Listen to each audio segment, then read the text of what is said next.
سورہ یاسین آیت 82۔ اعوذ باللہ السمیع العلیم من الشیطان الرجیم، بسم اللہ الرحمن الرحیم۔ انما، اس کے سوا نہیں، امرہ، اس کا کام، اذا، جب، ارادہ شیئن، وہ ارادہ کرے کسی شے کا، ان کہ یقولا، وہ کہتا ہے لہو اس کو، کن، ہو جا، فیکون، تو وہ ہو جاتی ہے۔ اس کا حکم یہی ہے کہ جب کرنا چاہے کسی چیز کو تو کہے اس کو ہو تو وہ اس وقت ہو جائے۔ یہ اللہ تعالیٰ کی ذات اپنے بارے میں تعارف فرماتی ہیں کہ وہ ذات جو پورا کائنات کی تخلیق ہوئی یا کسی بھی چیز کی تخلیق ہوتی ہے تو کیسے ہوتی؟ وہ ذات جب ارادہ کرتی ہے، جس چیز کا ارادہ کرتی ہے تو سمجھ لیں ایک ارادہ ہے، عالم ارادہ سمجھ لیں، ارادوں کا ایک جہان ہے، سوچ کا ایک جہان ہے، تو اس جہان میں جو چیز وہ چاہتی ہے اس کو حکم دیتی ہے۔ وہ اس کے سوچ یا اس کے ارادے میں تو وہ چیز ہوتی ہے نا، جیسے ہوتی ہے کہ اب تو عملی صورت اختیار کر، تو یعنی اس عالم عدم سے عالم وجود میں آ جا، تو وہ چیز عالم عدم سے عالم وجود میں موجود ہوتی ہے۔ وہ ذات ایسی کمال ذات ہے، اس کو بس حکم کرنا ہوتا ہے، یعنی اپنے ارادے کو عمل کی صورت میں لانا ہوتا ہے۔ عمل اس کی جو بھی چیز ہوتی ہے، جو بھی تخلیق اس ذات نے کرنی ہوتی ہے، تو وہ اس کو حکم دیتی ہے کہ اب تم عالم وجود میں آ جاؤ، تو عالم وجود میں آ جاتی ہے وہ۔ ہم تو صرف اس جہان کے عالم ناسوت میں پھر اس حوالے سے ہمیں اس چیز کا ایکسپیرینس ہے یا مشاہدہ ہے یا ہماری سوچ یہاں تک جاتی ہے۔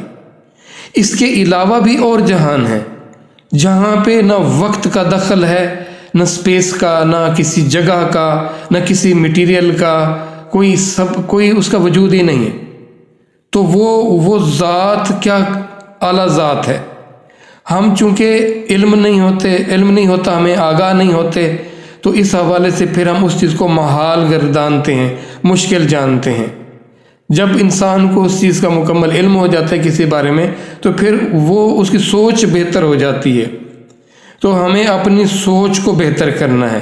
اگلی آیت میں اللہ یہی فرما رہے ہیں، فسبحانہ، سو پاک ہے۔ یہ سبحان کا جو ہے، جو اس کا اطلاق ہے وہ کن حوالے سے ہے، یہ ہم پہلو ہے۔ ہر حوالے سے کوئی بھی نقص، کوئی بھی کمی، کوئی بھی عیب، کوئی بھی محتاجی اس ذات کے حوالے سے ہم سوچ بھی نہیں سکتے۔ الذی، وہ جس کے بیدہ ہی، اس کے ہاتھ میں ملکوت، بادشاہت، کلی شیء، ہر ایک شے کی، وَإِلَيْهِ، اور اسی کی طرف، ترجعون، تم لوٹ کر جاؤ گے۔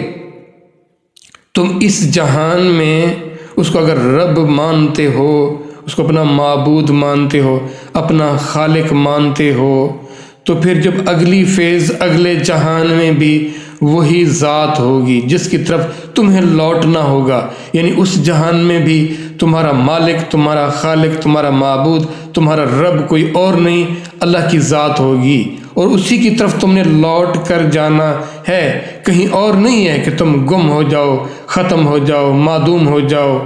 تو وہ ذات ہے جس کی طرف تم نے لوٹ کر جانا ہے، اس ذات کو بقا حاصل ہے۔ وہ ذات ہمیشہ سے ہے اور ہمیشہ رہے گی۔ تم نے کہیں اور نہیں جانا، اسی ذات کی طرف لوٹ کر جانا ہے۔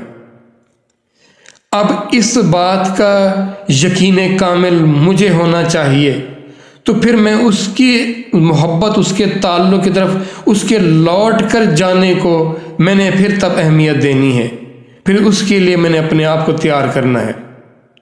اصل بات اس تیاری کی ہے۔ تیاری تب ہوگی جب آپ کو یقین ہوگا اس کی طرف لوٹ کر جانے کا۔ ہمارا تو کافروں کا سا نعوذ باللہ عقیدہ آخرت ان جیسا ہوا ہے۔ ہم دنیا کی زندگی کو اتنی اہمیت دیے ہوئے ہیں، سمجھتے ہیں کہ بس یہی ہے، ہمارا یہی جینا ہی ہے، بس اس کے سوا اور کچھ نہیں۔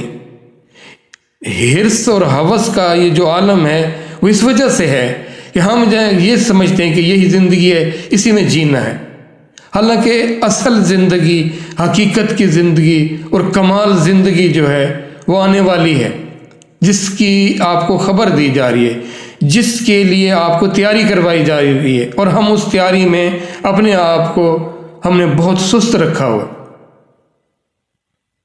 یہ عقل مندی نہیں۔ جس چیز نے، جس جہان نے مٹ جانا ہے، ختم ہو جانا ہے، پھر لوٹ کر اس جہان نے نہیں آنا۔ اس زندگی کی یہ جو لوازمات زندگی ہیں، جو زندگی کی یہ جو صورت ہے، ہم اس کو حرف آخر سمجھ لیا ہم نے، حالانکہ ایسا ہرگز نہیں ہے۔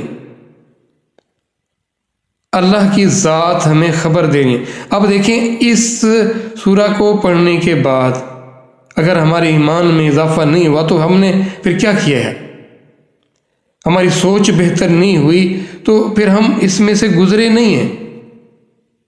تو آپ کو بار بار اس قرآن کی طرف بلایا جاتا ہے، اور بار بار اس کی طرف آپ کو دھیان اور توجہ دلائی جاتی ہے، تو خدا را قرآن کے سے اپنا تعلق بہترین کر لیں، کوئی کسر، کوئی کمی باقی نہ رہے۔